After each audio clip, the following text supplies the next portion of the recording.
What's good, YouTube? This video is going to be about the most misused words in dating.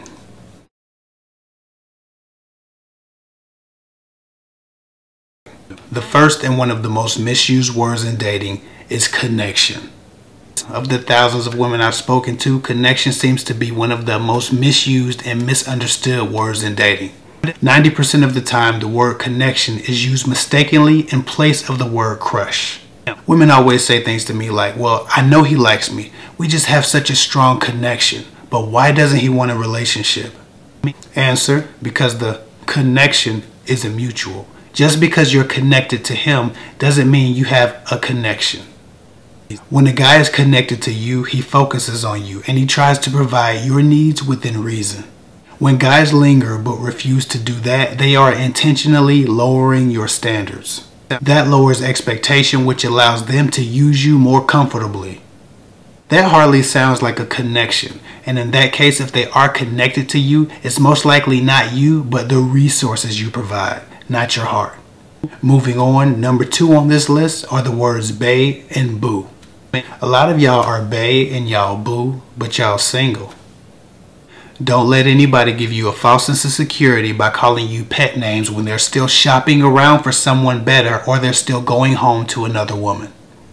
To be honest, a lot of Baes and Boos have never been inside their Bae's house, let alone his bedroom. Many women are getting tapped in work closets, cars, and hotel rooms. Don't let a man Bae and Boo you in place of a real commitment. Feeling special and being special to him are two different things. Moving on, the third word on this list of misunderstood words or misused words is spark. Like the word connection, spark is often a placeholder for something more meaningful that doesn't exist or has yet to develop. Women always cite a connection or spark as a reason for taking shit or lowering their standards. When I suggest establishing some standards, they say, well, I know I'm not getting this, and that thing I want, but we have a connection or I feel a spark. They go on to say, I don't want to scare him by being needy or trying to establish standards too soon. I then often ask them if the sparks were real or the feelings were mutual, wouldn't he be just as afraid to scare you off as well? And if not afraid, at least open to giving you what you need. Don't let the fear of losing a spark or a connection cause you to tolerate the intolerable, because after that spark crap wears off, what you have is a crummy relationship or an F-buddy. Or situationship. If there's truly a spark or a connection, then the guy will confirm that by focusing on you exclusively. That's the only kind of spark you should consider. So moving on, the next word on this list is love. If you've been on Facebook long enough, then you've probably seen certain people's relationship statuses change so many times that you don't even care to look at the new attitudes, the new boo, or their new pictures. I don't know why Facebook thinks I give a damn about what some girl named Kathy that I never talked to is doing. I always get these notifications on my phone. Kathy updated her relationship status to in a relationship with Jeff. Kathy is feeling loved. Heart emoji.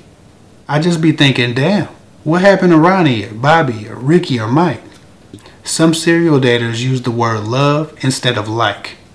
Women used to tell me they loved me all the time when I was single. I was like, oh, you know it's all love over here. They were like, what that mean? I'm like, what that bullshit mean? How you love me, but you always in a relationship with another guy? If what you said was true, I would have heard from you when you were single. Instead, you call me when you having a bad day with your man. I hear your words, but I listen to your actions. Baby girl, you just like me, and that's okay, because I'm moderately fond of you too. But I won't be calling you when my woman gives me a bad day because I'll actually love her. That's the difference. Love is intentful, it's enduring, it's patient, it's resilient, it's mutual. Don't confuse it for like. Moving on, the next word on this list is nice guy. The word nice guy gets thrown around at men like the ninja star of death. Many times it's not even the right word. This idea is so destructive to good men because they are often mislabeled as nice. Nice meaning soft or pushover. Good men and nice guys are not the same thing. Good men have some very important core values. Nice guys may or may not have those values. They often are just nice because they're desperate for your approval. They require less from a woman and ask kiss for validation. They're often insecure, and nice can be a cover-up for less palatable flaws stemming from that insecurity. Now listen, everyone has insecurities, and that's okay, but some nice guys tend to be ruled by theirs. And that's not to diss all nice guys. Some guys are just gentle spirits naturally. Every nice guy isn't insecure, but many are. So many women don't understand the difference between nice guys and good men that it changes the trajectory of many relationships. A lot of would-be good couples and good matches go unrealized because a woman mistakenly identifies a good man as a nice guy. Women often say nice when they really mean pushover. I wish they would just start saying pushover.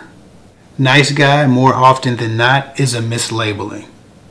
Maybe I'll do a video on that because it's a lot to explain. Anyway, moving on, the last phrase on this list is real man. Every single time I read or I hear the phrase, a real man would, I brace myself to hear something stupid. Apparently, a man is only real if he's doing the exact thing some women want. They say a real man cooks, a real man cleans, a real man makes plans, a real man eats the insert your level of kink here. The point is, real man isn't some card you can revoke when you don't get your way. The women who say that real men don't exist anymore clearly don't know what a real man is or how to identify one, and they should probably check their friend zones. Real men aren't perfect, but they are masculine, loyal, and genuine, and they exist in much larger numbers than assumed by many women. Maybe a good example wasn't shown to you, but real men exist. Beyond your scope of understanding, though it's not your experience, it's undeniable. Food for thought, I guess, but understand this. Words are powerful, and many times they can take power over you.